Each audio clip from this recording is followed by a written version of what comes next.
नवीनकर मंतव्य उपरे counter करिछि BJP. मुखपात्र Manoj Mahapatra कहिसंती दुखर कथा नवीन बाबू एबे भी मिथ्यारे सहारा नेउछंती। विरोधी दल हेबाकू अभ्यास करंतु 100 दिनर सरकार को कहउछंती 24 वर्ष कथा को भूली जाउछंती। नुआ सरकारଙ୍କର विकास को ग्रहण करंतु असहिष्णुता होंतु नाही। गरीब कमिला बोली कहउछंती हेले 25 वर्ष रे ओडिसा को लुटिछंती बीजेडी नेता और मंत्री। चिटफंड रो ब्रांड एम्बेसडर साजी ओडिसावासी को लुटुछंती। खनि माफियांकर सुरक्षादाता पालटी थिले। स्वास्थ्य रे विकास कथा कहउछंती हेले ग्राउंड रे डाक्टर नाहंती। आयुष्मान भारत लागू करी गोपबंधुଙ୍କ नाम रे योजना आरंभ करिछु। बीजेपी जहा कहितला ताकू 100 दिन रे पूर्ण करिछि। सेमाने महिला को 5 टंका देई नथिले। आमे कोटी रु अधिक महिला को 50,000 देबु बोली कहिसंती से।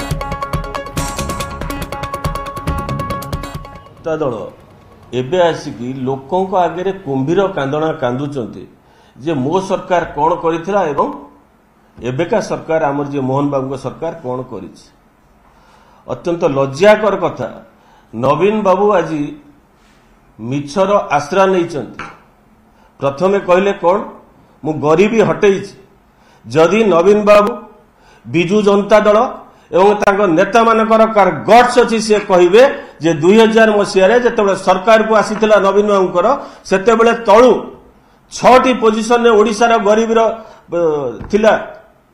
एबे आनिके कोन पछेचंदी 1 2 रे गरीबी रो पोजिशन ने रखिला परे राज्यर गरीबी कथा कहउचंदी नवीन बाबू। ये नवीन बाबू को मुहरे शोभा पाउ कहा को माने धनी होइचंदी।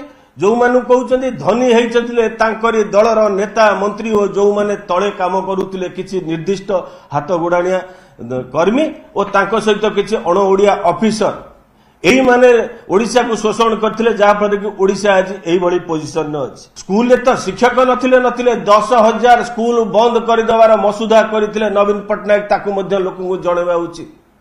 स्वास्थ्य क्षेत्र में राज्यर अवस्था कौन थी आप समस्ते जाइए इवन बहुत जगार डाक्तर भी दे पारि नथिले। मु भाबुची कोउठी सी बिलिबिली होउचंदी जेहेतु बिजू नाटा थिले सी योजना ठीक अछि गोपबंधु ना रे योजना भूल एवं ता सहित आम आयुष्मान योजना जोड़ीचु सी नवीन पटनायक को कोनसी परिस्थिति रे हजम करि